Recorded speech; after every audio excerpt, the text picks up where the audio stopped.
আপনারা কি নিজেদের জাহির করার জন্য আসছেন, ডকুমেন্টারি দেখানোর জন্য আসছেন? কি করছেন আপনারা শহীদদের জন্য? আপনারা কি করছেন? আপনারা শহীদ পরিবারদের জন্য কি করেছেন? কিছুই করেন নাই আপনারা। প্লিজ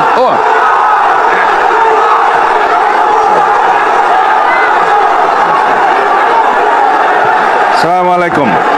প্লিজ আপনাদের মধ্য থেকে যারা বক্তব্য দিতে চান দয়া করে আপনারা এখানে এসে কথা বলুন। আপনাদের মধ্য থেকে যে বক্তব্য দিতে চান দয়া করে এখানে এসে কথা বলুন। আপনারা শান্তশিষ্টভাবে বসুন। আপনারা বসুন, আপনাদের নাম প্রদান করলে আপনাদের নাম যে ঘোষণা কেউ করা এখানে হবে। এসে বক্তব্য দিতে পারেন। আপনাদের কি বক্তব্য আপনারা শুনুন।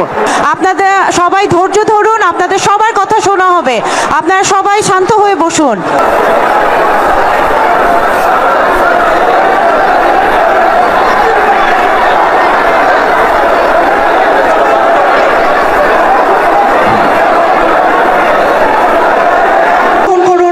আপনারা কেউ যদি আপনাদের প্রতিনিধিদের পক্ষ থেকে আপনারা যদি কেউ বক্তব্য দিতে চান, আমরা আপনাদের কথা শুনবো। আপনারা শান্তভাবে এখানে বসবেন। আমি আমার দলের যারা নেতাকর্মী আছেন তাদেরকে অনুরোধ করছি আপনারা বসবেন। কিন্তু আমরা আজকের দিনটা মহিমান্বিত একটা দিন। এই মহিমান্বিত একটা দিনের সম্মানে আমাদের শহীদ পরিবার এবং আহতদের সম্মানে আমরা এখানে শান্তভাবে বসে পড়বো।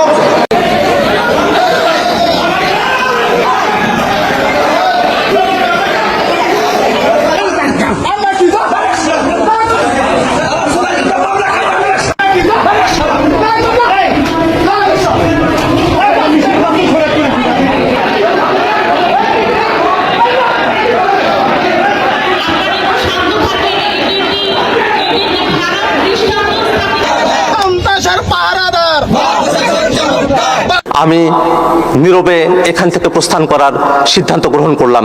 আপনাদের সকলকে ধন্যবাদ।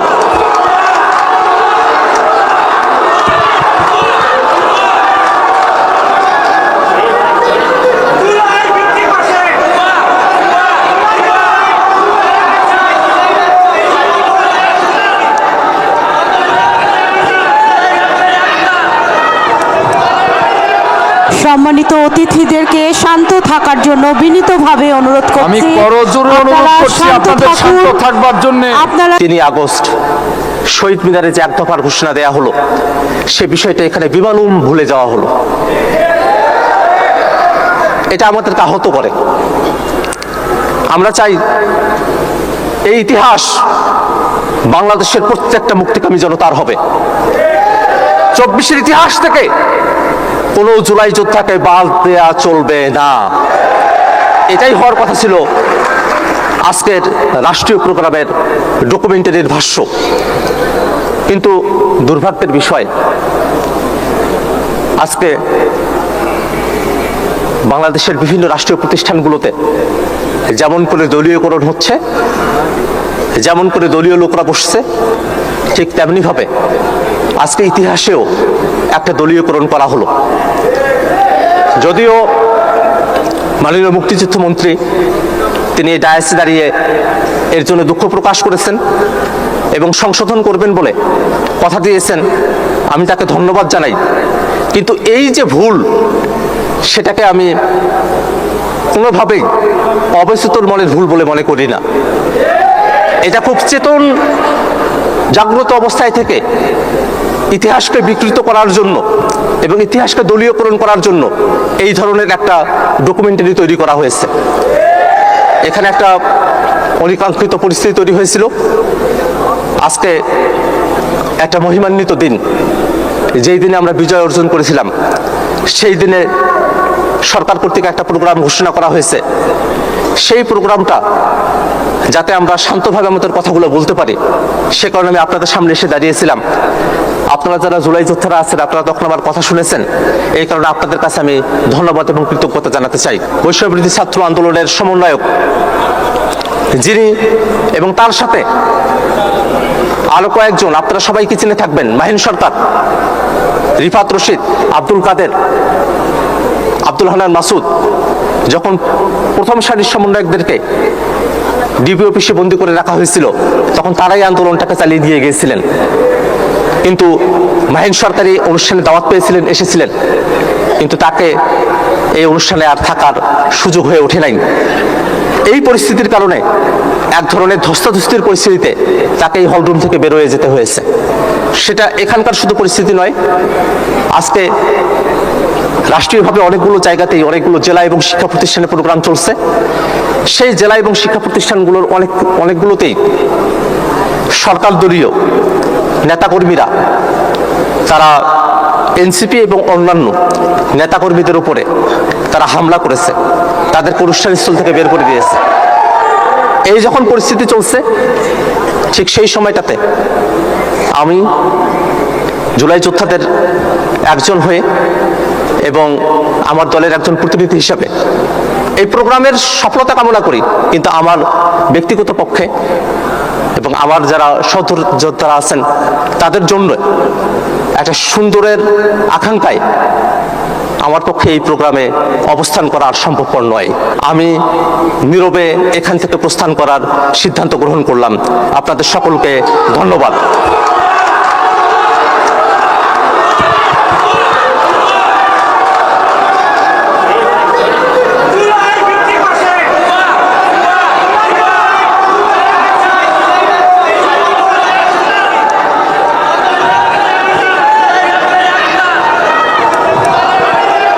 সম্মানিত অতিথিদেরকে শান্ত থাকার জন্য বিনীতভাবে অনুরোধ করছি। আমি করজোড়ে অনুরোধ করছি আপনাদের শান্ত থাকবার জন্য।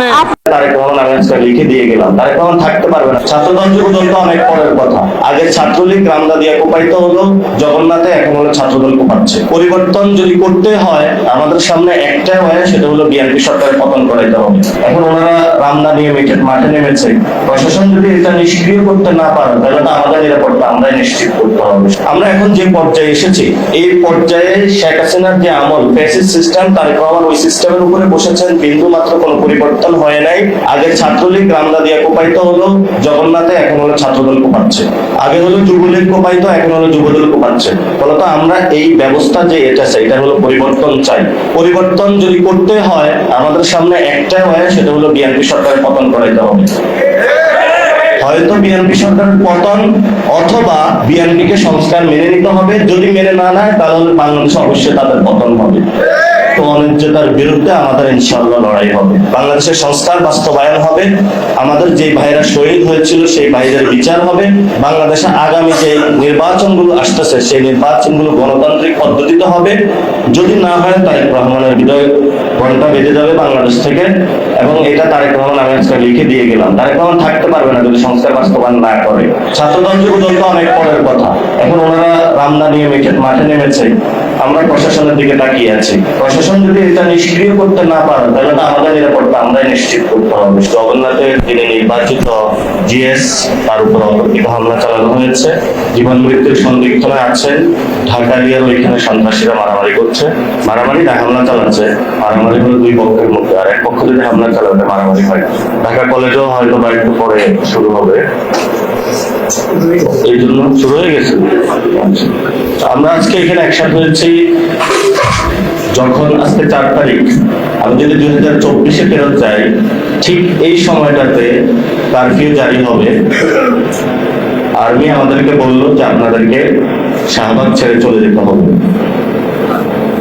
যেই কোনো মূল্যে আমাদেরকে থাকতে দিবে না, অতর্কিত হামলা চালানো হবে। পরবর্তীতে আমরা চিন্তা করলাম যদি ক্যাম্পাসের ভিতরে যাই তাহলে একটা পুরো রাত একটা ম্যাসাকার চালানো হবে, আর যদি থেকে যাই তাহলে ম্যাসাকার চালানো হবে শাহবাগে। আমার মনে হচ্ছে আমি আর নাহিদ ছিলাম, আরো 4-5 জন ছিলাম। পুরো ঢাকাতে সব বাসায় ফোন দিয়েছিলাম, কেউ বাসায় জায়গা দেয়নি। এখন অনেক বিপ্লবী বের হয়েছে। পরবর্তীতে আমরা একটা বাসায় আশ্রয় নিয়েছিলাম। তো সেই 2024-এর 4 তারিখ আর জগন্নাথ ভার্সিটিতে যা চলতেছে 4 তারিখের মধ্যে 2002 বছর পরে কোনো পার্থক্য দেখি না, একইভাবে চলতেছে। আজকে এখানে প্রোগ্রামে উপস্থিত আছেন রাষ্ট্র সম্মানিত ডিবি এবং ক্যাম্পাসের সম্মানিত অধ্যক্ষ সাহেব, আসাতিজায়ে কেরাম, তালেবে আযম। আমি পড়াশোনা করেছি দারুনাজাতে। আমি ঢাকাতে মীর হাজারীবাগ ক্যাম্পাসে পড়তে আসছিলাম। ওরা আমি ওইখানে একটু ঢুকবো, দেখি মীর হাজারীবাগে মারামারি চলতেছে। যেদিন ভর্তি হইতে আসছিলাম ওই এলাকা থেকে বের হয়ে অন্যদিকে চলে গেছি। পরে শুনলাম যে আরেকটা মাদ্রাসা ভালো আছে, সেটা তো দারুন নাজাত, ওইখানে ভর্তি হয়েছিলাম। তো আমাদের পরীক্ষার হল ছিল হলো মিরহাজারীবাগে এই ক্যাম্পাসে, এবং মিরহাজারীবাগে হলো আইসা শুনছি এখানে বিপি আছে, টঙ্গীতেও বিপি আছে, কিন্তু আমরা দারুন নাজাতের বিপিটিএস কিছু পাই নাই, এটা আমাদের দুর্ভাগ্য। আপনারা তো একদম শুরু থেকেই যে কিভাবে নতুন লিডারশিপ সৃষ্টি করা যায় চর্চাটা করে থাকেন। পরবর্তীতে মিরহাজারীবাগের এখানে আমি কোচিংও করেছিলাম, অনেক শিক্ষকের সাথে মেশার সুযোগ হয়েছিল। টঙ্গী ক্যাম্পাসেও গিয়েছিলাম, সেখানে অনেক শিক্ষকের সাথে মেশার সুযোগ হয়েছিল। দারুন নাজাতেও অনেক শিক্ষকের সাথে মেশার সুযোগ হয়েছিল। আলহামদুলিল্লাহ, যারা বিশেষত 4-5টা ক্যাম্পাস, যেমন হলো জামিয়া কাসেমিয়া, জামিয়া আহমেদিয়া সুন্নিয়া, যারা হলো দ্বীনের মডার্ন যে এডুকেশন, দুইটার সমন্বয়ে এগুলো কি আসে না, সমন্বয়ে বাংলাদেশে একটা খুব ভালো জায়গা নিয়ে যাচ্ছেন। আমরা পরে যখন ক্যাম্পাসে আসলাম, আমাদের মধ্যে আবার এই 5টা-6টা ক্যাম্পাসে যারা ছিল তাদের মধ্যে আবার একটা বন্ডিং হয়ে উঠতো, এবং দেখা গেছে যারা টপার ছিল ইউনিভার্সিটিতে সবগুলো এই ক্যাম্পাস গুলো থেকেই থাকতো। আমাকে কালকে বিপি সাহেব বললেন এখানে আসার জন্য, আমি ওনার নির্দেশ ক্রমে এখানে চলে আসলাম, কারণ এখানে এসে মনে হচ্ছে যে আমি আবার সেই ক্যাম্পাসে আছি। এটা ভালো লাগলো যে আপনাদের সাথে কথা বলার জন্য, দেখা করার জন্য। আমি চেয়েছিলাম যে অন্য লাইনে যাবো, একাডেমিয়াতে, কারণ সাইয়েদ কুতুব, কারজাবি রহমতুল্লাহ আলাইহি, ওনাদের বইগুলো আমার অনেক বেশি পড়া ছিল। নাসিরউদ্দিন আলবানী, ওনার বইগুলো আমি বেশি পড়তাম দারুন নাজাত থেকে। আমার একজন শিক্ষক ছিল, যদি দারুন নাজাত ওই বইগুলো পড়া যেত না। তো ওইখান থেকে দেখা গেছে যে একাডেমিয়াতে কাজ করব, ক্যাম্পাসে আসবো, কিন্তু জীবনের গতিবেগে একাডেমিয়া থেকে অন্যদিকে ছিটকে পড়লাম। তো এখন হলো রাজপথের একাডেমিয়াতে আছি, এখান থেকে প্রতিনিয়ত শিখছি। সেই শিক্ষার মধ্যে হলো কখনো রক্ত চলছে, যেগুলো আমি বইয়ের মধ্যে পড়তাম, এখন সরাসরি এগুলো এক্সপিরিয়েন্স করছি। আমাদের ক্যাম্পাসে এসে যেটা এক্সপিরিয়েন্স হয়েছে, আমি তো আবার এই ডিউনিট দিয়ে হলো বিজনেস ফ্যাকাল্টিতে চলে আসছি। ওই জায়গায় আমার একটা অনুভূতি সৃষ্টি হয়েছে যে মাদ্রাসা সেক্টরে কমার্স সেকশনটা চালু করা যায় কিনা। সায়েন্স আছে, আর্টস আছে, এবং আমাদের দারুন নাজাত থেকে মিল্লাত অথবা যে কোনো জায়গা থেকে সায়েন্স থেকে প্রচুর পোলাপাইন হলো বুয়েট মেডিকেলের চান্স পাচ্ছে। তো ইনশাল্লাহ আমরা ক্ষমতায় আসলে, বাংলা সুযোগ দিলে, 11 দলীয় জোট অথবা এই যেভাবে হোক না কেন, আমি নিজে পার্সোনালি এটা চেষ্টা করব। কারণ যেহেতু কোরআনে এসেছে আলহামদুলিল্লাহ, চালু হয়ে গেছে, যাক আলহামদুলিল্লাহ। কারণ কমার্সে আমি যেটা গিয়ে দেখেছি, আমরা একদম 3 থেকে 4 জন স্টুডেন্ট ছিলাম। এটা খুবই ভালো দিক, যেহেতু কোরআনে এসেছে মাদ্রাসা সেক্টরে যারা আছেন অনেকেই ব্যবসা বাণিজ্যে নিয়োজিত আছেন, অথবা আমি যখন বাইরের কান্ট্রিগুলোতে যাই সেখানেও অনেকটা দেখতে পাচ্ছি। কিন্তু এটা প্রাতিষ্ঠানিক শিক্ষা না থাকার কারণে অনেক জায়গা থেকে পিছিয়ে যেতে হয়। এটা সলভ হয়ে গিয়েছে, এটা যারা করেছেন আল্লাহ তাদেরকে জাযা দান করুন। এখন আমাদের ভবিষ্যৎ কর্তব্য কি? ভবিষ্যৎ কর্তব্য হলো, বাংলাদেশের একটা আজাদির ভূমি, এই আজাদির ভূমিতে অনেক মানুষ লড়াই করে গিয়েছেন। 47-এ লড়াই করে গিয়েছেন, 71-এ লড়াই করে গিয়েছেন, 90-তে লড়াই করে গিয়েছেন, এবং পরবর্তীতে 24-এ লড়াই করেছেন। আমরা কি রাজনীতিটা প্রপোজাল দিচ্ছি, সেই জায়গাটা হলো দায় এবং দরদের, কম্পেশনের রাজনীতি। অর্থাৎ আমরা যখন বলি যে উম্মতে মুহাম্মাদি বা দরদি নবী, অর্থাৎ উম্মতের প্রতি অনেক ওনার ভালোবাসা ছিল, দরদ ছিল, সে দরদ থেকে ওনার দায়। অর্থাৎ উনি কেউ কাটা বিছায় দিচ্ছে পথে, তারপরে হলো দাওয়াত নিয়ে গিয়েছেন, অনেক কষ্ট দিয়েছে, তারপরেও দাওয়াত নিয়ে গিয়েছেন। কেউ ইসলাম কবুল করবে না, তারপরে ইসলামের প্রচার নিয়ে গিয়েছেন। এই যে দরদ, যে উম্মতকে বাঁচাইতে হবে, হয়তো আমাদের সময়ে এসে আমাদেরও সেই দায় এবং দরদ, এই জায়গা থেকে আমরা রাজনীতি করি। এবং এটা পশ্চিমা বিশ্ব থেকে শুরু করে সব জায়গাতেই যারা ইথিক্যাল ভ্যালুজের উপরে রাজনীতি করে তারাও এই কথাগুলো বলে থাকে। দ্বিতীয় যে বিষয়টা, বর্তমান বিশ্বে আমাদের তিনটা হলো সবচেয়ে চ্যালেঞ্জ অতিক্রম করতে হচ্ছে। একটা হলো ইউরোলজি, আর হলো ইকোনমি, আরেকটা হলো আপনাদের জাস্টিস বা ডেমোক্রেসি। অনেকে বলে থাকেন যে আমরা খেলাফতের দিকে যাব, অনেকে বলে থাকেন না যে আমরা ডেমোক্রেসির দিকে যাব। যেটাই যাই না কেন সেটা প্রত্যেকেরই একটা কাঙ্ক্ষিত মানজিলে মাকসাদ বা উদ্দেশ্য থাকে, সেটা হলো শান্তি কায়েম করা। এখন আমরা মনে করি যে আমাদের রাজনীতি যেটা, সেই জায়গাটা থেকে বাংলার যে সিভিলাইজেশন আছে, আমি যদি মৃত্যুবরণ করি বাংলার সিভিলাইজেশনকে নিয়ে আমাকে জিজ্ঞেস করা হবে যে তোমার এখানে 18 কোটি মুসলমান আছে, তুমি তাদের জন্য কি করেছ। এই দায় এবং অনুভূতি থেকে আমরা রাজনীতিতে অনেকে জড়িয়ে পড়ি। তারপরে হলো অনেকের সাথে পরবর্তীতে কথা হয়েছে, আমাদের মধ্যে অনেকগুলো বোঝাপড়া ছিল। কেউ মুসলিম বাঙালির হিস্ট্রিতে বইতে ঘাটতে গিয়েছেন, সেখানে তারা পত্রিকা বের করেছেন, এবং প্রত্যেকটা জায়গায় আমরা একসাথে ঐক্যবদ্ধ হয়ে পরে যখন 24-এ একসাথে হই, সেই সময়কালীন শেখ হাসিনা এই বিষয়টা আসলে টের পায়নি। আমাদের ভাইদের সাথে অন্য ভাইদের সাথেও কিছু দ্বিমত হয়েছিল, যা আমরা বলেছিলাম এইভাবে রাজনীতিটা হওয়া উচিত, ওনারা বলেছিল ওইভাবে রাজনীতিটা হওয়া উচিত। আমরা একটু মাঠে কুচকাওয়াজটা বেশি করতাম, কখনো দেখা গেছে যে কাশ্মীর নিয়ে প্রোগ্রাম করতাম, কখনো প্যালেস্টাইন নিয়ে প্রোগ্রাম করতাম, কখনো প্রোগ্রাম করতাম হলো ক্যাম্পাসে হলো ডাকসু নিয়ে, কখনো হলো হলের গেস্ট রুম নিপীড়ন নির্যাতনের বিরুদ্ধে। এই কুচকাওয়াজ করতে করতে করতে একটা সময় হলো আমরা শাহবাগে এসে উপস্থিত হলাম। শাহবাগে আসার পর হাসিনা বলতেছে তোমাদের গুলি করা হবে। তো আমাদের সাথে অনেকে আবার একসাথে হয়েছে, তারা বলতেছে যে বৈষম্য বিলোপ করতে হবে। আমরা বললাম যে বৈষম্য তো বিলোপ হবে যখন হলে স্বৈরাচারী ব্যবস্থার পরিবর্তন হবে। আমরা কুচকাওয়াজ করতে করতে 3 তারিখ পর্যন্ত পৌঁছলাম। 3 তারিখে অনেকেই বললো যে দফার দাবি কি হবে। অনেকে এখন দফা দাবি লিখে যে যেভাবে লিখুক না কেন, রেওয়ায়াত বর্ণিত বিভিন্ন রকম হইতে পারে, সেখানে আমরা একটা সুন্দর জিনিস দিলাম যে ফেসিবাদী ব্যবস্থার বিলোপ এবং নতুন রাজনৈতিক বন্দোবস্ত। ফেসিবাদী ব্যবস্থার বিলোপের জায়গায় আমরা বললাম যখন সোসাইটি নতুনভাবে কনস্ট্রাক্ট করে, সেই সোসাইটিতে নতুন করে একটা ব্যবস্থা নিয়ে আসতে হয়, বা নতুন সংবিধান বা নতুন দলিল নিয়ে আসতে হয়। রাসূল সাল্লাল্লাহু আলাইহি ওয়াসাল্লাম যখন মদিনায় গিয়েছিলেন, সেখানে একটা মদিনা সনদ হয়েছিল এবং পরবর্তীতে চুক্তিও হয়েছিল। সেখানে মদিনার যত আউস খাজরাজ থেকে শুরু করে সবাই কিভাবে নতুন করে বসবাস করবে। তো আমাদের গত 71-এ একটা দলিল হয়েছিল বাংলাদেশে। সেই দলিলটার ভিত্তি ছিল সাম্য, মানবিক মর্যাদা এবং ন্যায় বিচার। এই 3টি ভিত্তিতে যে রাষ্ট্রের দালিলিক যে প্রমাণ বা চুক্তি গঠন হয়েছিল, সেই চুক্তির পরে 53 বছরে বাংলাদেশের এমন কোনো প্রতিষ্ঠান নাই যে প্রতিষ্ঠানটা সক্রিয়ভাবে কাজ করেছিল। 71-এর পরে মুজিব আইসা বললো এই 3টা ভিত্তিতে চলা যাবে না। মুজিব হলো সংবিধানে 4টা জিনিস দিয়ে দিল এবং নিজের একটা রক্ষী বাহিনী বানাইল। মুজিবের পরে যখন জিয়াউর রহমান আসলো, জিয়াউর রহমান এই সংবিধানের একটা পরিবর্তন উদ্যোগ নিয়েছিলেন।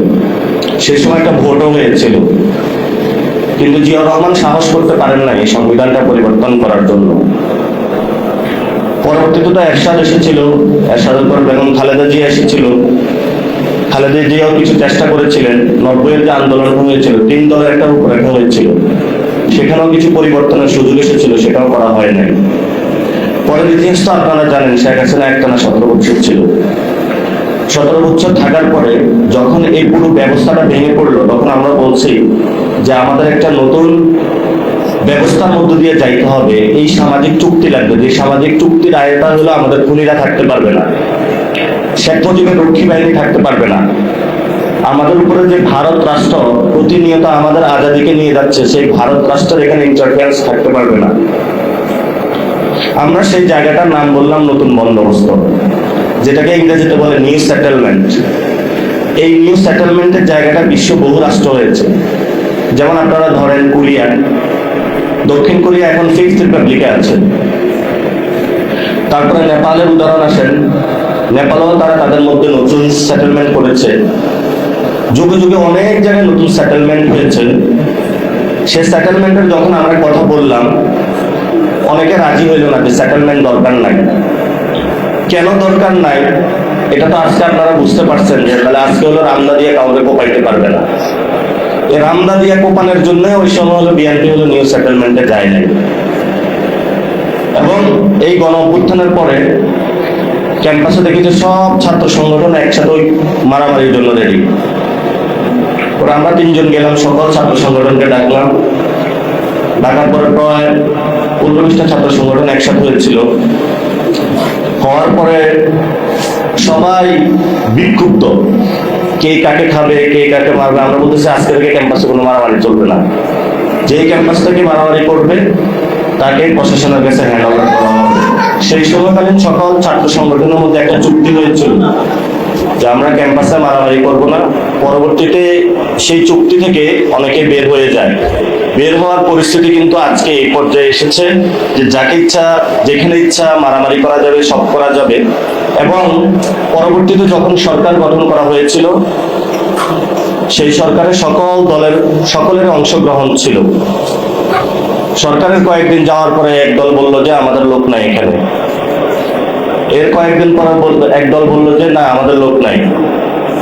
পরবর্তীতে দেখলাম ঢাকার রাজপথে হলো খোকাপুত্র ইশরাক নেমে গেল, আন্দোলন করে। সব জায়গায় শুধু আন্দোলন হচ্ছে। আমি নিজে ডিরেক্টলি 194টা আন্দোলন যেখানে হলো মাঠে গিয়ে কাজ করতে হয়েছে। এখন অনেকে বলবে আমরা তো প্রশাসন না, কাজ করেছিলাম কেন? কাজ করেছিলাম এই জন্য সবাই মারামারি করে, প্রশাসনও ডিল করতে পারে না। পরবর্তীতে আমরা ন্যায় এবং গণতন্ত্রের ভিত্তিতে একটি নির্বাচনের মধ্য দিয়ে বাংলাদেশকে তুলে দিলাম, কিন্তু সেখানে কোনো গণতন্ত্রের ছোঁয়া দেখতে পাইলাম না। আমি নিজে এক্সপিরিয়েন্স করলাম যে বাংলাদেশে এই ইলেকশনটা একটা সঠিক ইলেকশন হয় নাই, যেখানে ইঞ্জিনিয়ারিং হয়েছে। এবং ইঞ্জিনিয়ারিং হয়েছে এখানে একজন রাজসাক্ষী আছেন যাকে হলো ইঞ্জিনিয়ারিং করে হারানো হয়েছে। ওই ইলেকশনের আগে আমরা বলেছিলাম আমাদের বাংলাদেশে 3টে জিনিস বাস্তবায়ন করতে হবে। যেহেতু নতুন সংবিধান হয় না, আমরা একটু পিছাইলাম। ঠিক আছে, তার একটা সংস্কার কমিশন হবে, সংস্কার বাস্তবায়ন করতে হবে এবং যারা 1400 শহীদ হয়েছে তাদের বিচার করতে হবে। সেটাও বাস্তবায়ন হয়নি। আমরা এখন যে পর্যায়ে এসেছি, এই পর্যায়ে শেখ হাসিনার যে আমল ফ্যাসিস্ট সিস্টেম, তারেক রহমান ওই সিস্টেমের উপরে বসেছেন। বিন্দু মাত্র কোনো পরিবর্তন হয় নাই। আগে ছাত্রলীগ রামদা দিয়ে কোপাইতে হলো জগন্নাথে, এখন হলো ছাত্রদল কোপাচ্ছে। আগে হলো যুবলীগ কোপাইতো, এখন হলো যুবদল কোপাচ্ছে। বলতো আমরা এই ব্যবস্থা যে এটা হলো পরিবর্তন চাই। পরিবর্তন যদি করতে হয় আমাদের সামনে একটাই হয়, সেটা হলো বিএনপি সরকারের পতন করাইতে হবে। হয়তো বিএনপি সরকারের পতন অথবা বিএনপিকে সংস্কার মেনে নিতে হবে। যদি মেনে না নেয় তাহলে বাংলাদেশে অবশ্যই তাদের পতন হবে। আর আমি এক মিনিট শেষ করবো। তাহলে সেখানে মাদ্রাসা শিক্ষার্থীদের কাজ কি? আমি মনে করি প্রাইভেট, পাবলিক, মাদ্রাসা, বাংলা, আমি এগুলোকে পার্থক্য করি না। শিক্ষার্থী তো শিক্ষার্থী, আমার আলাদা করা কি দরকার আছে? তবে দুঃখজনক হলো এই অভ্যুত্থানের পরে আমাদের বামপন্থী ভাইয়েরা একটা আলাপ তুলেছিলেন যে প্রাইভেটের শিক্ষার্থীরা হারায় যাচ্ছে। আমরা সেটার জন্য দৌড়ে প্রাইভেট ইউনিভার্সিটিতে গেলাম, কিন্তু ওই ভাইয়েরা জীবনে কখনো বাংলাদেশের মাদ্রাসা শিক্ষার্থীদের তারা হলো 2 চোখ দিয়ে বাংলাদেশে দেখতে পায় না, কারণ তারা বাংলাদেশে অন্ধ। এই গণ অভ্যুত্থানে অনেক স্টুডেন্ট যারা মাদ্রাসা সেক্টর থেকে অবদান রেখেছিল, কখনো তাদের অবদানকে স্বীকার করা হয় নাই। তাদেরকে রাজনীতিতে ওইভাবে হলো আসতে দেওয়া হয় নাই। ভবিষ্যতেও স্বীকার করবে কিনা এটা জানি না। আমি মনে করি এই লড়াইটা মাদ্রাসা সেক্টরে যারা আছেন, আপনাদের লড়াই, এই লড়াইটা আপনাকে কেউ দিয়ে যাবে না। আপনার লড়াই করে আপনার যে ন্যায্য হিস্সা, যে ন্যায্য অধিকার, এটা বাংলাদেশে আদায় করতে হবে। পিছিয়ে থাকার কোনো সুযোগ নাই। যদি কেউ আদায় করতে না দেয় তাহলে সে অন্যায্যতার বিরুদ্ধে আমাদের ইনশাআল্লাহ লড়াই হবে। সে লড়াই ইনশাআল্লাহ সকল মানুষ জয়ী হবে। বাংলাদেশের 90% মানুষের যে ভ্যালুজ, এই ভ্যালুজ নিয়ে বাংলাদেশ কায়েম হবে। বাংলাদেশের সংস্কার বাস্তবায়ন হবে। আমাদের যে ভাইরা শহীদ হয়েছিল সেই ভাইদের বিচার হবে এবং বাংলাদেশে আগামী যে নির্বাচনগুলো আসতেছে সেই নির্বাচনগুলো গণতান্ত্রিক পদ্ধতিতে হবে। যদি না হয় তারেক রহমানের বিদায় ঘন্টা বেজে যাবে বাংলাদেশ থেকে। এবং এটা তারেক রহমান আমি আজকে লিখে দিয়ে গেলাম। তারেক রহমান থাকতে পারবে না যদি সংস্কার বাস্তবায়ন না করে। ছাত্রদল যুবদল তো অনেক পরের কথা। এখন ওনারা রামদা নিয়ে মাঠে নেমেছে, আমরা প্রশাসনের দিকে তাকিয়ে আছি। প্রশাসন যদি এটা নিষ্ক্রিয় করতে না পারে তাহলে তো আমাদের নিরাপত্তা আমরাই নিশ্চিত করতে হবে। সবাই প্রস্তুত হন ইনশাআল্লাহ। আসসালামু আলাইকুম।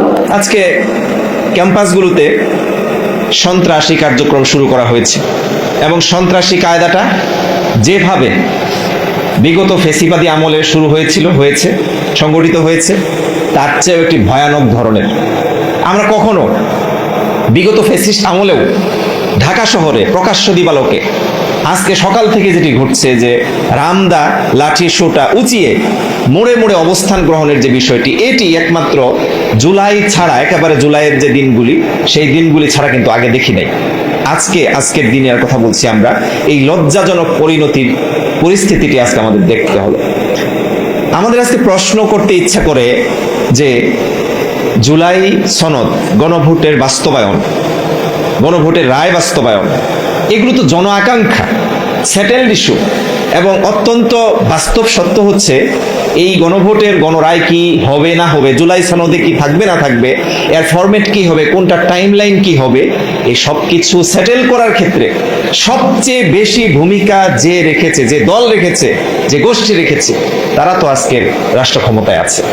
আজকে বলে তারা যে গণভোটের এই প্রশ্ন সেই প্রশ্ন তাদের মন মতো হয় নাই, অথচ এই গণভোটের প্রস্তাবক বিএনপি, এই গণভোটের ডেট নির্ধারণের প্রস্তাবক বিএনপি, এই গণভোটের প্রশ্ন কি থাকবে না থাকবে সেগুলোর প্রস্তাবক বিএনপি। ইভেন আমরা তো উল্টা প্রশ্ন করছি আজকে যে জুলাই সনদের কিছু বিষয়কে তাদের নিজেদের মতো করে লিখে নেওয়া হয়েছে, সেই বিষয়টি লিখে নেওয়ার পরেও আজকে সেই জুলাই সনদকে নিয়ে তারা গড়িমসি করছে। এটি তো তাদের জন্য এবং এই জাতির জন্য কলঙ্কজনক অধ্যায় রচনা করবে। আমরা আজকে কি দেখলাম? একটা জুলাই মাস যেখানে রক্তের বন্যা বয়ে গেল, শাহাদাতের বন্যা বয়ে গেল।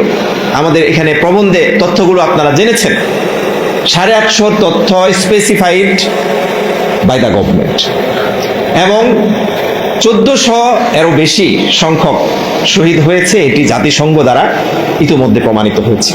এবং বাংলাদেশ জামাত ইসলামী এই 1400-কে এবং তার সাথে আরও কিছু আছে কিনা সেটা যাচাই বাছাই করার জন্য শহীদ স্মারক প্রকাশ করেছে। ইতিমধ্যে সম্ভবত 12 খণ্ডে সেটি বাংলা, আরবি, ইংরেজি, টার্কিশ ভাষায় প্রকাশিত হয়েছে।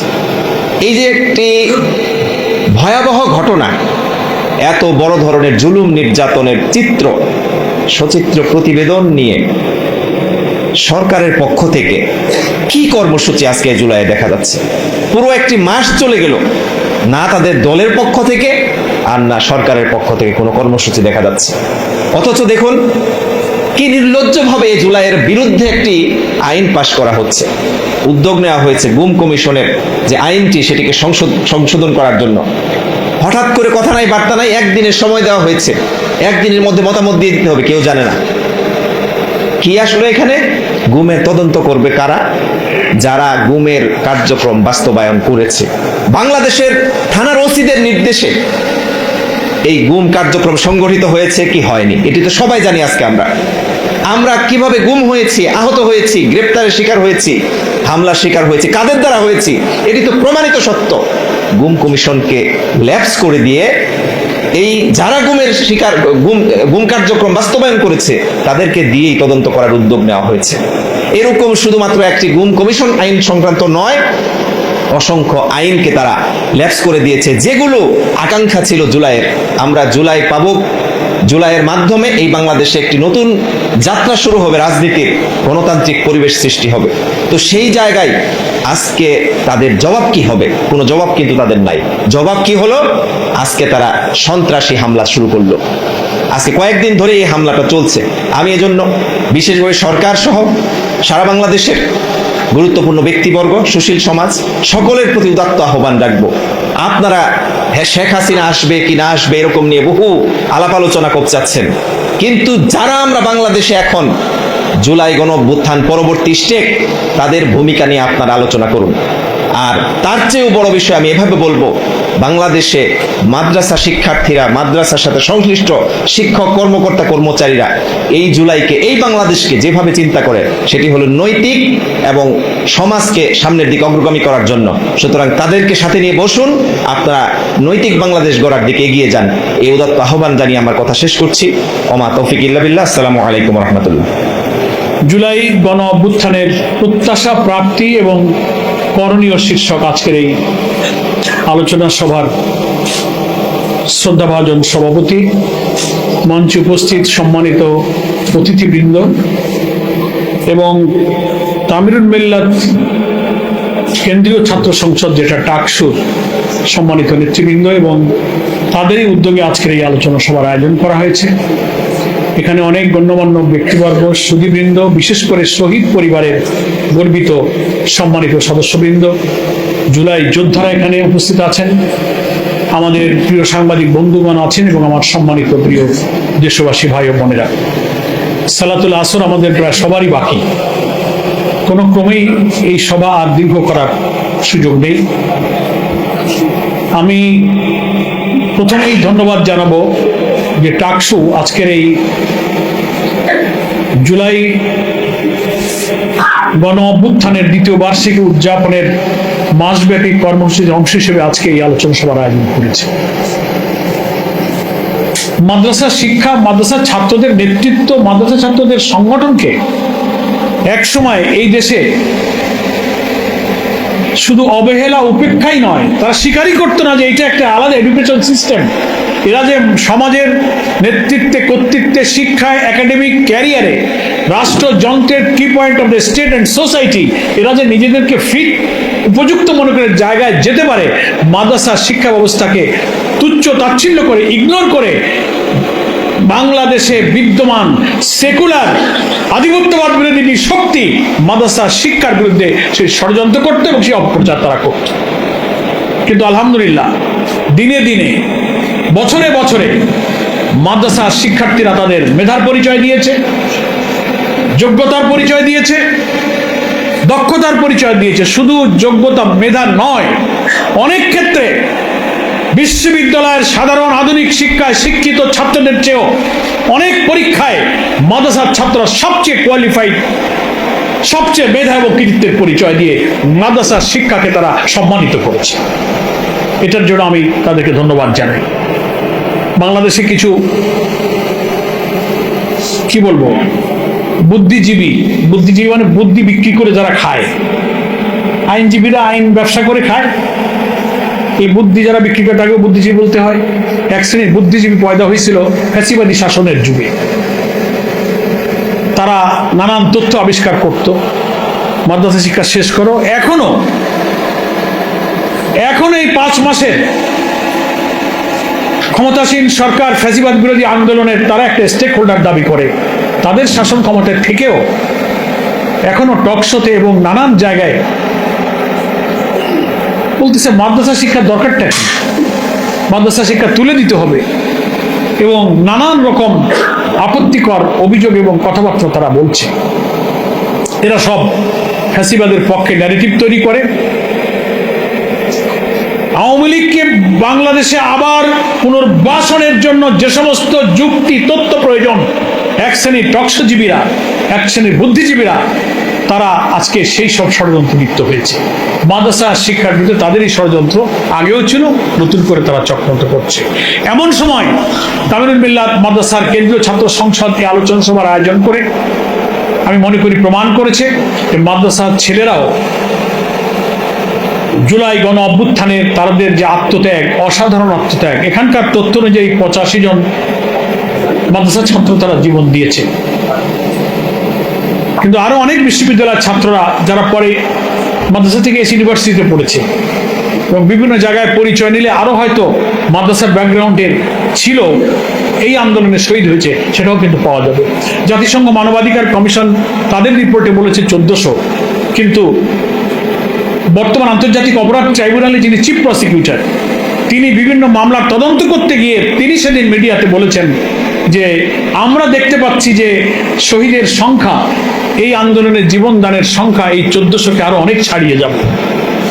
সেজন্য মাদ্রাসা ছাত্ররা যে মেধায়, যোগ্যতায়, স্মার্টনেসে, জীবনদানে, দেশ, জাতি, গণতন্ত্র, ইসলামের জন্য সংগ্রামে তারা যে ঐতিহ্যের পরিচয় দিতে পারে, সংগ্রামের পরিচয় দিতে পারে, আজকের এই আলোচনা সভা তারই স্বাক্ষর বহন করে।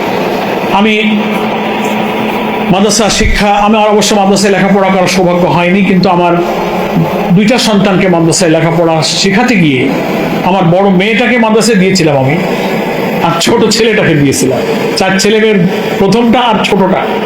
আমার তো আর সৌভাগ্য হলো না, তো এক বড়জন তো কামিল পাস করেছে, ছোটটাকে বললাম বাবা তুমি হাফেজ হও, কামিল হও, তো সেই দিকে যাচ্ছে। ওদেরকে দিয়ে আমি টের পেয়েছি যে আমার কি পরিমাণ ভুল হয়েছে। আর মাদ্রাসায় না পড়লে জাতির, জীবনের, পরিবারের, নৈতিকতার, সভ্যতার কি ক্ষতি হয়, এটা আমরা নিজেরা কিন্তু টের পাই। এই জন্য একদিন এই সত্য সূর্যের আলোর মতো উদ্ভাসিত হবে। আমি কথাটা 3টা কথা বলে আমার কথাটা শেষ করব।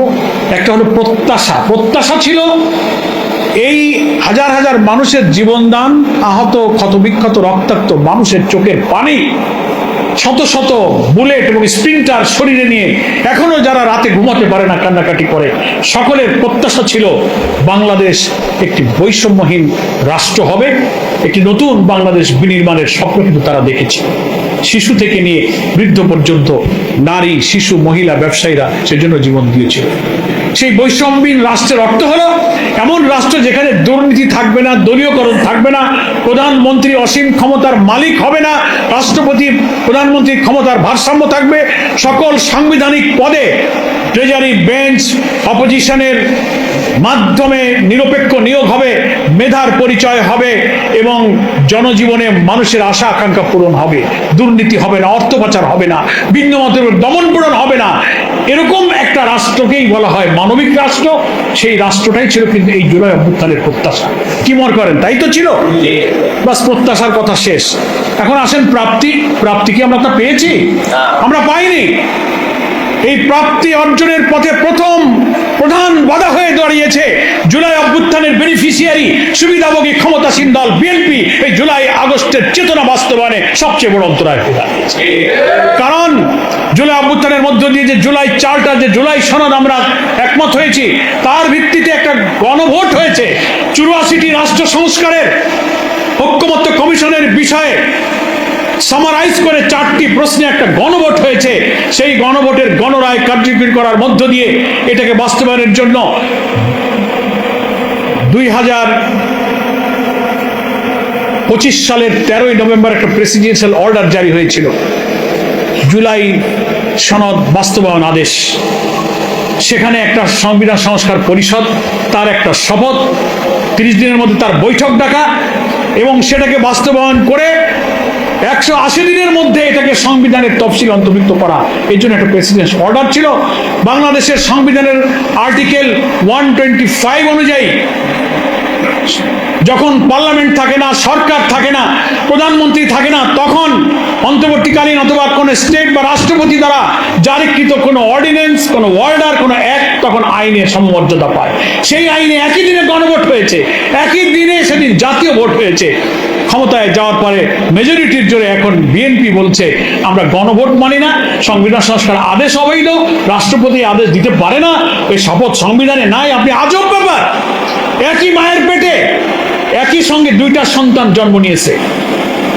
উদাহরণটা খেয়াল করবেন, একই মা 2টা সন্তানের জন্ম দিয়েছে, একটা সন্তানকে স্বীকার করে আর একটাকে স্বীকার করে। একই মা, একটা প্রেসিডেন্সিয়াল অর্ডারের অধীনে 2টা ভোট হয়েছে। আপনি জাতীয় ভোটটা মেনে নিলেন, কারণ ওইটা মেনে নিলে তো সুখ লাগে। এখন এমপি হওয়া গেছে, মন্ত্রী হওয়া গেছে, প্রধানমন্ত্রী হয়েছেন, পার্লামেন্ট হয়েছে, সরকার হয়েছে। একই আদেশের একটা মানবেন আর একটা মানবেন না, এটা জাতির সঙ্গে কি বিচারিতা? এটা আপনি আইন লঙ্ঘন করেছেন, প্রেসিডেন্সিয়াল অর্ডারকে লঙ্ঘন করেছেন।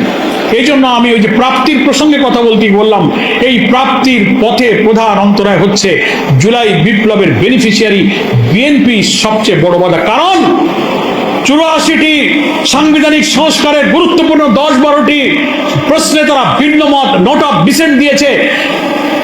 সেই জন্য তারা বলে মানুষকে বোকা বানানোর জন্য যে আমরা জুলাই সনদ মানবো, ওই 12টা সাংবিধানিক পরিবর্তন বাদে তারা মানবে। তা যদি মানে তাহলে এই রাষ্ট্রের ফ্যাসিবাদী চরিত্র কখনো বদল হবে না। এই জন্য 84টি ঐক্যমতের ব্যাপারে যে ব্যালটে 4টি প্রশ্ন ছিল, জুলাই সনদের নোট অফ ডিসেন্ট ছিল, বিএনপির ভিন্ন মত ছিল, কিন্তু গণভোটের ব্যালটে কোনো ভিন্ন মত বা নোট অফ ডিসেন্ট নাই। 70% মানুষ, 5 কোটি মানুষ ভোট দিয়ে বিএনপির নোট অফ ডিসেন্টকে খারিজ করে দিয়েছে। এখন আইনগতভাবে বিএনপি এবং দেশের জনগণ, সমস্ত পার্লামেন্ট মেম্বার বাধ্য এই জুলাই সনদের আইনি ভিত্তি দেওয়ার জন্য যে লিগ্যাল ফ্রেম করা হয়েছিল তার ভিত্তিতে গণভোটের গণরায়কে কার্যকর করতে হবে। এই জন্য প্রাপ্তি আমরা এখন অর্জন করতে পারি। প্রাপ্তির পথে প্রধান অন্তরায় হচ্ছে সরকার। পার্লামেন্ট সেশনে 180 দিন সেপ্টেম্বরে শেষ হয়ে যাবে according to presidential order. Within 180 days যদি আপনি এটা না করেন, এটা ল্যাপস হয়ে যাবে। আগামী অধিবেশনে আপনি সংবিধান সংস্কার পরিষদের বৈঠক ডাকুন, সেই পরিষদের শপথ গ্রহণ করুন এবং জুলাই সনদের ভিত্তিতে যে গণভোট তার রায় অনুযায়ী আপনি সেই আইনকে আইনে পরিবর্তন করে সংবিধান তফসিলে অন্তর্ভুক্ত করুন। তাহলে আমাদের প্রাপ্তি নিশ্চিত হবে, জনগণের গণ আকাঙ্ক্ষা পূরণ হবে। করণীয় বলতে ওই একই সাথে আমার বলা হয়ে গেল, করণীয়ই হলো গোটা জনগণ সরকারকে বাধ্য করতে হবে।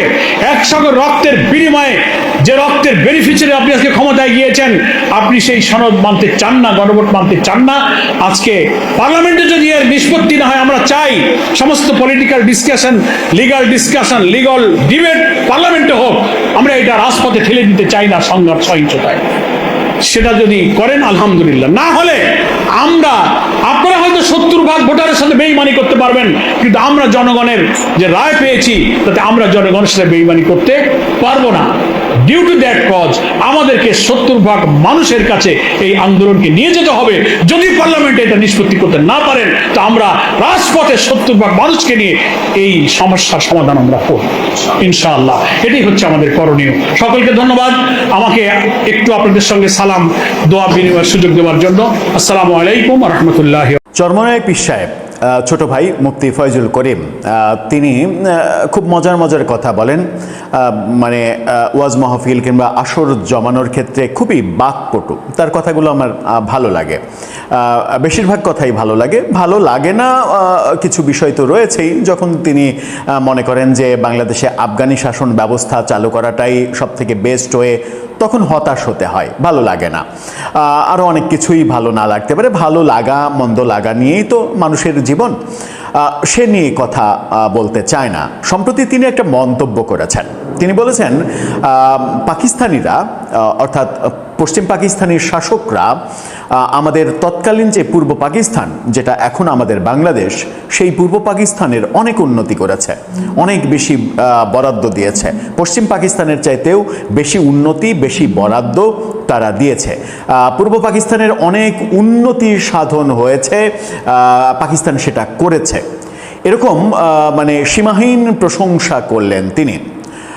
আমরা একটু এই ভিডিওতে সেই প্রশংসার বাস্তবতা বুঝে দেখার চেষ্টা করব। তখনকার চিত্রটা কেমন ছিল সেটা তো দেখবই, সাথে তিনি যেটা বলছেন সেটা হচ্ছে যে পাকিস্তান পূর্ব পাকিস্তানের জন্য অনেক কিছু করেছে, অনেক উন্নয়ন করেছে, বেশি বরাদ্দ দিয়েছে, বেশি টাকা দিয়েছে, বেশি সেবা করেছে, অনেক করেছে, কিন্তু ওই ৭০-এর নির্বাচনে ভোটাধিকারটা দেয়নি, এবং দেয়নি কারণেই তাদের পতন হয়েছে। এই বক্তব্যটা তিনি দিতে চেয়েছেন এবং দিয়ে শেখ হাসিনা সরকারের সঙ্গে তুলনামূলক একটা চিত্র আঁকার চেষ্টা করেছেন।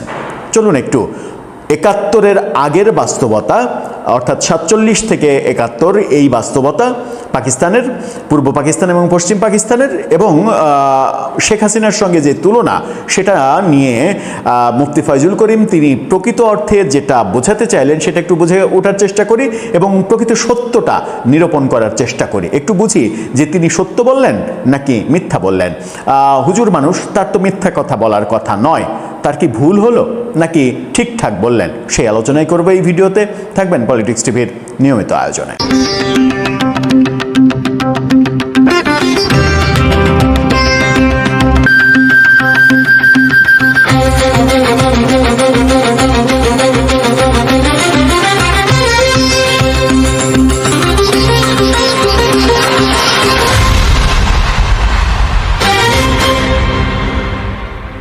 দর্শক, বলছিলাম চরমনাই পীর সাহেবদের দুই ভাই, তার মধ্যে ছোট ভাই মুফতি ফয়জুল করিম, তিনি পাকিস্তান নিয়ে যেটা বলছেন, একেবারে স্পেসিফিকলি বলছেন পশ্চিম পাকিস্তান পূর্ব পাকিস্তানে তুলনামূলকভাবে অনেক বেশি বরাদ্দ দিয়েছে, অনেক বেশি উন্নয়ন করেছে। কিন্তু তারা যেহেতু নির্বাচনে জনগণের যে রায়, সেই রায় মানেনি, সেই কারণেই তাদের পতন হয়েছে। এবং তিনি তুলনামূলক যে চিত্র আঁকছেন যে শেখ হাসিনাও অনেক উন্নয়ন করেছে, উন্নতি করেছে, কিন্তু ভোটাধিকার কেড়ে নিয়েছে, তাই শেখ হাসিনার পতন হয়েছে। পশ্চিম পাকিস্তানের শাসক গোষ্ঠীর সঙ্গে তিনি শেখ হাসিনার এই তুলনাটা করেছেন। তুলনা তিনি করতেই পারেন, সেটা নিয়ে আমার কোনো কথা নেই। কিন্তু আমাদের প্রকৃত বাস্তব মানে তিনি বলছেন যে তিনি শেখ হাসিনাকে বহুবার বলেছেন, আপনি যতই পদ্মা সেতু বানান, মেট্রো রেল বানান, কর্ণফুলী ওই চট্টগ্রামে টানেল বানান, এভাবে বলছেন তিনি, চট্টগ্রামে টানেল বানান, যত যাই করেন না কেন উন্নয়ন করে কোনো লাভ নেই যদি আপনি ভোটের অধিকার না দেন। এবং তার কথাই ফলে গেছে, সেটা তিনি দাবি করেছেন। আমরা বেশি কথাতে যেতে চাই না, আমরা শুধু একটা চিত্রে যেতে চাই। তিনি বলছেন যে পশ্চিম পাকিস্তান পূর্ব পাকিস্তানের অনেক উন্নতি করেছে, অনেক সেবা করেছে, অনেক বেশি বরাদ্দ দিয়েছে। প্রকৃত সত্যটা কি, এটার সঙ্গে মেলে কিনা চলুন একটু যাই। পাকিস্তান আমলে পূর্ব পাকিস্তানের জন্য বরাদ্দ বাজেট পশ্চিম পাকিস্তানের চাইতে ছিল অনেক অনেক অনেক কম। কতটা কম? এর মধ্যে মূল বিষয়গুলো মানে কম উন্নয়ন, কম বাজেট, বৈদেশিক মুদ্রার ব্যবহার, প্রতিরক্ষা বরাদ্দ, সব ক্ষেত্রেই পশ্চিম পাকিস্তানিরা পূর্ব পাকিস্তানকে 47-এর পর থেকে শোষণ করে আসছিল। প্রকৃত ইতিহাস হচ্ছে এটা। বাজেট বরাদ্দের ক্ষেত্রে আমরা যেটা দেখতে পারি সেটা হচ্ছে যে প্রথম পঞ্চবার্ষিক পরিকল্পনায় 1955 থেকে 60 পূর্ব পাকিস্তানে বিনিয়োগ ছিল মোট বিনিয়োগের মাত্র 26%। অথচ পূর্ব পাকিস্তানের জনসংখ্যা বেশি, সেখানে মোট যে বিনিয়োগ ছিল পাকিস্তানে সেটার মাত্র 26% ছিল, আর বাকিটা মানে বাকি 74% সেটা ছিল পশ্চিম পাকিস্তানের জন্য। মুফতি ফয়জুল করিম বলছেন পূর্ব পাকিস্তানের অনেক উন্নতি করেছে পশ্চিম পাকিস্তান এবং বেশি বরাদ্দ দিয়েছে। উদাহরণ দিলাম, 26% পূর্ব পাকিস্তানের, 74% পশ্চিম পাকিস্তানের। এবার আসা যাক যে 1960-এর দশকে এই বৈষম্য বজায় থাকে, কোনো পরিবর্তন হয়নি। সরকারি হিসাব অনুযায়ী পূর্ব ও পশ্চিম পাকিস্তানের উন্নয়নে বরাদ্দের ব্যবধানে অনেক মানে বেশি ছিল ব্যবধান, যা পশ্চিমের অঞ্চলগুলোকে বেশি সুবিধা দিয়েছিল। বৈদেশিক মুদ্রা ও সম্পদ স্থানান্তর, পূর্ব পাকিস্তানের পাট ও অন্যান্য পণ্য রপ্তানি করে যে বৈদেশিক মুদ্রা আয় হতো, অর্থাৎ আমরা পূর্ব পাকিস্তান তৎকালীন যে বৈদেশিক মুদ্রা উপার্জন করতাম তার বড় অংশ খরচ হতো পশ্চিম পাকিস্তানের বিভিন্ন উন্নয়ন এবং আমদানির পেছনে। আমাদের যে রপ্তানি করা বৈদেশিক মানে রপ্তানি করা পণ্যের বিনিময়ে বৈদেশিক আয়, সেটা পশ্চিম পাকিস্তানের কল্যাণে ব্যবহার করা হতো, খরচ করা হতো, এবং পশ্চিম পাকিস্তানের জন্য আমদানিতেও খরচ করা হতো। এর ফলে পূর্ব পাকিস্তানের অভ্যন্তরীণ পুঁজি ও সম্পদ পশ্চিম পাকিস্তানে স্থানান্তরিত হচ্ছিল, যা পূর্ব পাকিস্তানের অর্থনীতিকে পিছিয়ে দিচ্ছিল। প্রতিরক্ষা ও প্রশাসনিক অবহেলা জাতীয় বাজেটের সিংহভাগ, যা প্রায় 60% খরচ হতো সামরিক খাতে, যার মাত্র 10%-এর মতো ব্যয় হতো পূর্ব পাকিস্তানে। সামরিক খাতেও মাত্র 10% ব্যয় হতো পূর্ব পাকিস্তানে। অর্থাৎ পাকিস্তানের যে টোটাল বাজেট ছিল সেই বাজেটের 74 থেকে 75% পশ্চিম পাকিস্তান এবং মাত্র 26%, 25 থেকে 26% পূর্ব পাকিস্তানে দেয়া হতো। এটাই বাস্তবতা ছিল। সামরিক বাজেট মাত্র 10% পেত পূর্ব পাকিস্তান। অথচ মুফতি ফয়জুল করিম পাকিস্তান বন্দনা করলেন এবং পাকিস্তান প্রেম তার এত বেশি জাগ্রত হলো, তিনি বললেন যে পশ্চিম পাকিস্তানিরা পূর্ব পাকিস্তানের অনেক উন্নতি করেছে এবং অনেক বেশি বরাদ্দ দিয়েছে, পশ্চিম পাকিস্তানের চাইতে বেশি বরাদ্দ দিয়েছে। হুজুর কি ভুল বললেন, নাকি মানে হুজুর কি মিথ্যা বললেন, নাকি ভুল করলেন? আমরা কিভাবে সংজ্ঞায়িত করব? যেহেতু এত বড় মানে কি বলবো যে হুজুর মানুষ, তিনি তো সত্যের পূজারী, তিনি মিথ্যা কথা বলার কথা নয়, তাও আবার পীর সাহেব। আমরা আপাতত ধরে নিই যে তিনি হয়তো ভুল করলেন, কিংবা তাকে হয়তো তার সাকরেতরা ভুল ইনফরমেশন দিয়েছে। সাকরেতরা হয়তো তার চাইতেও অনেক বেশি পাকিস্তান প্রেমী, সেই কারণেই এই কাজটা করেছে। এরকম পাকিস্তান প্রেম বাংলাদেশে অব্যাহত থাকলে আমাদের দেশটা অনেক বেশি এগোবে। আমরা ওই তুলনামূলক চিত্রে গেলাম না যে ভোটের অধিকার পাকিস্তান কেড়ে নিয়েছে, শেখ হাসিনাও ভোটের অধিকার কেড়ে নিয়েছে। এই তুলনামূলক চিত্র হয়তো বা কিছু কিছু ক্ষেত্রে ঠিকই আছে, কিন্তু মানে ৭০ সালের নির্বাচনের প্রেক্ষিতে যেটা বলা যায় সেটা কি শেখ হাসিনার ভোটের বেলায় বলা যায়? ৭০ সালের নির্বাচন হয়েছিল, সেই নির্বাচনে আওয়ামী লীগ প্রায় সব আসনে বিজয়ী হয়েছিল। বিজয়ী হওয়া সত্ত্বেও আওয়ামী লীগকে ক্ষমতা দেওয়া হয়নি। আর শেখ হাসিনা বলে ভোট যেভাবেই হোক না কেন, কোনো ভোটেই শেখ হাসিনা ছাড়া অন্য কেউ বিজয়ী হয়নি। তাদেরকে ক্ষমতা দেওয়ার তো প্রশ্নই আসে না। সুতরাং এই দুটো মিলে না। যদি মানে আপনি মিল খুঁজতে যান তাহলে মেলে না, বরং শেখ হাসিনার ব্যাপারে ভোটের কারচুপির অভিযোগ আর পশ্চিম পাকিস্তানের ব্যাপারে সরাসরি মুনাফিকি করা এবং জনগণের সমর্থন নিশ্চিত হওয়া সত্ত্বেও ক্ষমতা না দেওয়ার অভিযোগ, যেটা হচ্ছে মানে এটা হচ্ছে চরম হচ্ছে অন্যায়। এর চাইতে বড় অন্যায় আর হতে পারে না। দুটো আসলে দুই ব্যাপার। হুজুর বোধহয় এখানেও একটু ভুল করলেন। দর্শক, আপনার কাছে কি মনে হয়, পাকিস্তান আমলে কি আমরা সুখে ছিলাম, যে সুখ আমরা এখন পাচ্ছি না? আপনার মতামত জানিয়ে লিখতে পারেন আমাদের